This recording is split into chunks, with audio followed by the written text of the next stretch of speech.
had signed up to get my son into daycare from the time he was about 6 months old. That's in the more affordable daycares, and a spot wasn't becoming available. And I find I wasn't really pushing the level of faith that I should have been. So I ended up sacrificing my work time because I'm self employed and spending more time home with my son because I really felt like I was a capable caregiver. And we couldn't find an affordable daycare at a good price.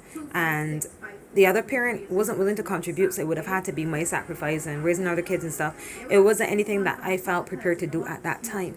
So I made a sacrifice and I started to stay home more days with my son. So I was only working 2 days a week for the first year and 1 day a week for the second year. And I really said, by the going on to the third year, 2018, I really need to be at work every day because I need to be there for my clients again. And God really opened the door to get my son in a daycare that I didn't even think it was possible to get him into. That was grace. That was God's hand because it was like a supernatural intervention. When the lady called me and told me that my kid got in, I remember I sit down at work, I hide behind a chair because I was at work alone and the water was just pouring out my eyes and I was like, God, you're so good.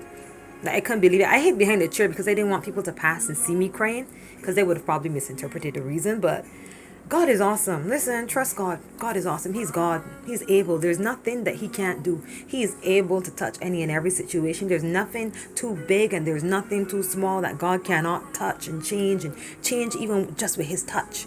Listen, learn to pray, learn to trust God, learn to wait on God, learn to depend on God. There are people that owe you that ain't gonna ever pay their dues, but God, He ain't owe you nothing and He's able to give you everything.